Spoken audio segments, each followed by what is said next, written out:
Namaku Hanif. Aku tinggal seorang diri di sebuah apartemen di segitiga emas Jakarta, atau orang bilang jantung kota Jakarta. Aku sendiri seorang pekerja kantoran yang bekerja di salah satu perusahaan asuransi yang memang bermarkas di ibu kota. Sudah beberapa bulan ini aku hidup sendiri semenjak perceraianku dengan istriku. Karena kami belum mempunyai anak, jadi aku bisa langsung terlepas dari ikatan hubungan ini. Kami jadi tidak pernah bertemu lagi dan bahkan tak saling kenal lagi.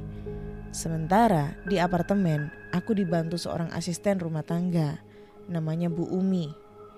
Dia asli warga sekitaran apartemenku. Karena apartemen bertingkatku ini berbatasan langsung dengan pemukiman padat penduduk khas Jakarta.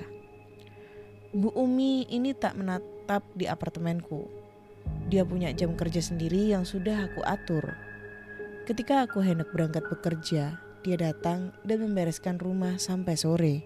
Sedangkan aku pulang dari kantor sekitar selesai maghrib atau bisa lebih malam lagi, dan sesampainya di apartemen semuanya sudah beres dan bersih berkat kerja Bu Umi.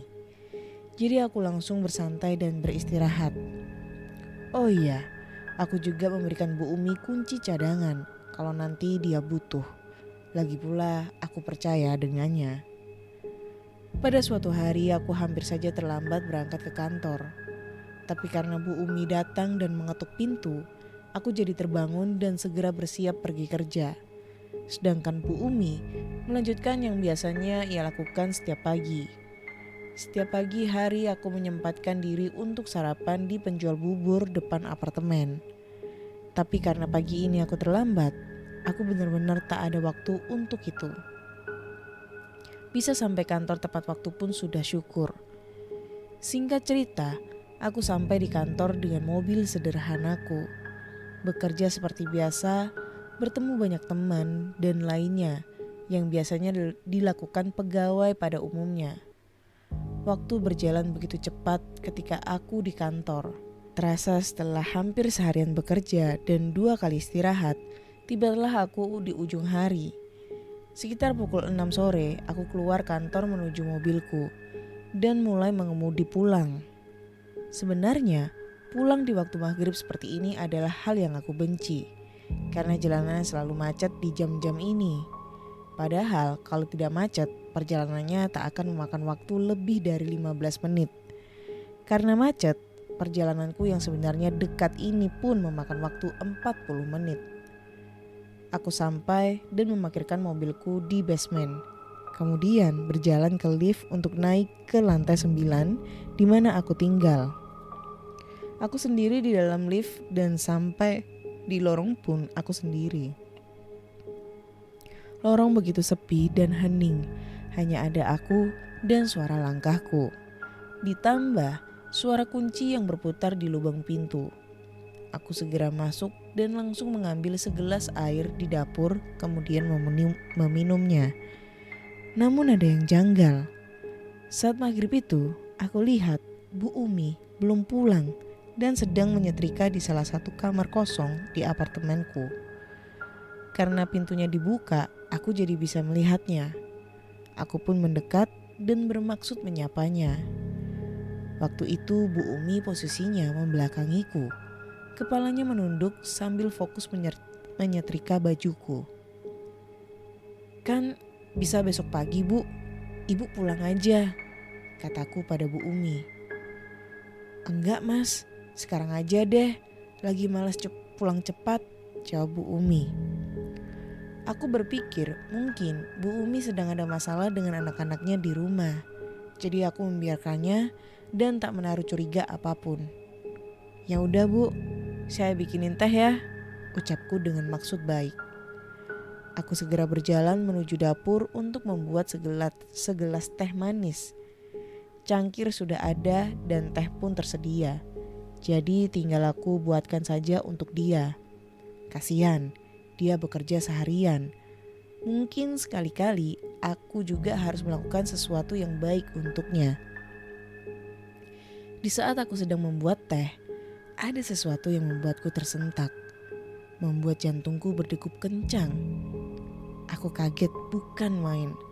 ketika mendapat sebuah pesan singkat dari Bu Umi di ponselku. Dalam pesan chat tersebut, Bu Umi berkata, "Mas Hanif, maaf mas, saya pulang siang ya. Mohon maaf mas, hari ini saya gak bisa lama-lama." Begitu ucapnya dalam pesan. Jadi Bu Umi sudah pulang sejak siang hari tadi. Lalu siapa yang sedang menyetrika di kamar kosong itu? Astaga, aku segera menghubungi Bu Umi. Langsung aku berjalan ke balkon dan menelponnya saat itu juga. Untungnya responnya cepat. Bu Umi langsung menjawab teleponnya. "Bu, kenapa Bu?" tanyaku dengan nada ketakutan. "Mas, maaf, saya pulang lebih awal tadi. Nanti deh besok saya ceritain. Ada yang gak beres di apartemen mas," ucapnya dengan nada yang sama takutnya denganku. Aku pun langsung menutup telepon itu karena tak ada yang perlu aku ketahui lagi. Semua sudah jelas. Orang yang sedang menyetrika itu bukan Bu Umi. Aku pun menyimpan ponsel di saku dan berjalan masuk.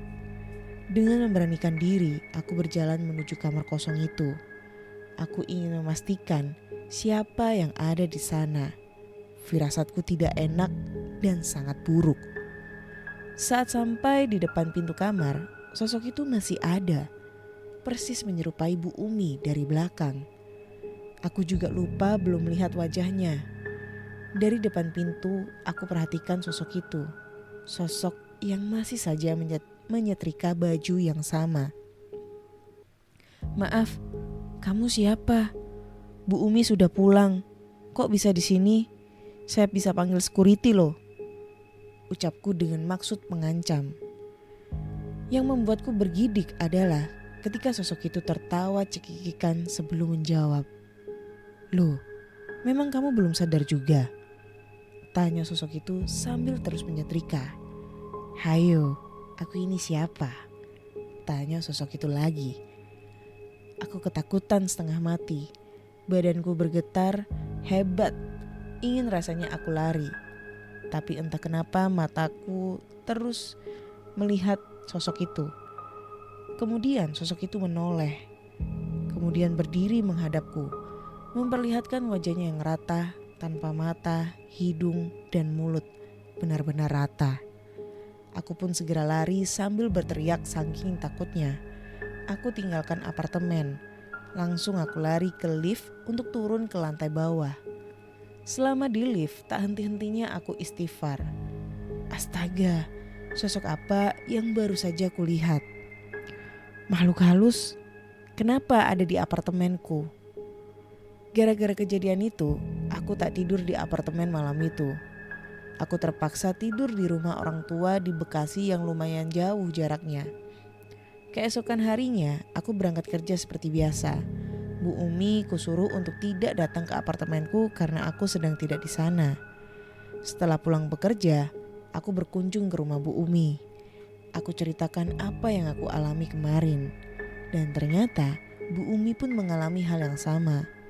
Itulah alasan kenapa Bu Umi pulang lebih cepat.